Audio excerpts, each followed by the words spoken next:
যখন তার ডান হাতটা বিশ্বনবীর বুক বরাবর যখন আত্মাটা নেওয়ার জন্য বুক বরাবর দিয়েছে, আল্লাহর নবী সাল্লাল্লাহু আলাইহি সাল্লাম হাত থেকে বুক থেকে হাতটা সরায় দিয়ে বলতেছে, এ মালাকুল মউত, তুমি না বললা এহসানের সহিত জান কবজ করা হবে, কিন্তু আমি খেয়াল করে দেখলাম মনে হচ্ছে উহুদ পাহাড় আমার বুকের উপরে তুমি চাপায় দিচ্ছ।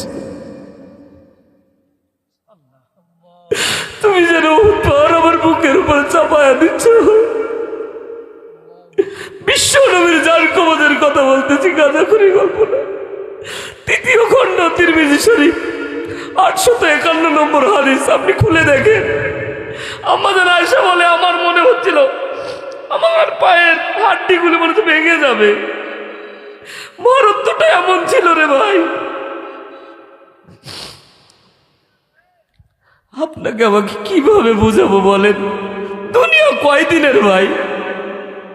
দুনিয়ার জীবন এত স্বল্প, কল্পনাও করতে পারবেন না। তাই এ দুনিয়া নিয়ে কত টাল বাহানা। আল্লাহ তাআলার দাসত্ব গোলামিতে নিজের জীবনকে অতিবাহিত করতেছেই না। বিশ্বনবী বলছেন, আজরাইল মালাকুল মউত হাতটা সরায় ফেলো। সরায় ফেললেন, ডাক দিয়ে বলছেন, নবী আপনার মতো ইহসানের সহিত আমি কারো জান কবজ করিনি। আল্লাহ, এটা যদি ইহসান হয় তাহলে আপনার আমার হালত কি হবে? বালিশের সাথে আজকে 10টা মিনিট ভাই, জীবনে অনেক সময় নষ্ট করেছি। 10টা মিনিট চিন্তা করে দেখবেন যে আল্লাহ কি আপনার আমার জন্য মৃত্যুর সময় ফেরেশতা নাজিল করবে, কি আমল করলে করবে, আর কি আমল করলে ফেরেশতারা আসবে না। আল্লাহ বলছে, এ বান্দা তাতানাজ্জালু আলাইহিমুল মালাইকা, দলে দলে ফেরেশতা পাঠাবো, আঙ্গুল চুষার জন্য না।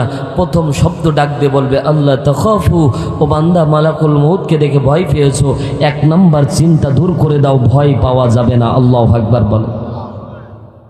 আপনার আমার জান কবজের হালত তাহলে কেমন হবে? বিশ্বনবীর যদি হালত এমন হয়। ভাইয়ের আমার, পদ্মানিশি আমার মা বোনেরা, আল্লাহ তাআলা বলছেন, তাতানাজ্জালু আলাইহিমুল মালাইকা, দলে দলে ফেরেশতা নাজিল করব। আপনাকে বুঝাতে চাচ্ছি আমি, যদি ফেরেশতারা আপনার জন্য আসে তাহলে আপনার জন্য কপাল খুলে যাবে, আর যদি ফেরেশতা না আসে, রহমতের ফেরেশতা আপনার জন্য না আসে, তাহলে বুঝতে হবে আপনার কপাল পুরা। কথা বলেন ঠিক না বেঠিক? সম্মানিত ভাইয়ের আমার, দুনিয়া কারো থাকার জায়গা না, ঠিক না? দুনিয়া কারো থাকার জায়গা না। এখানে বসে আছেন অনেকের বাবা দুনিয়া থেকে বিদায় নিয়ে চলে গেছেন, নিজ হাতে বাবার লাশটাকে কবরের মধ্যে রেখে এসেছি, নিজ হাতে মায়ের লাশটাকে কবরে রেখে এসেছি। এমন সন্তান আসি না নাই? দুনিয়া থাকার জায়গা নয় রে, দুনিয়া দুনিয়া থাকার জায়গা নয়।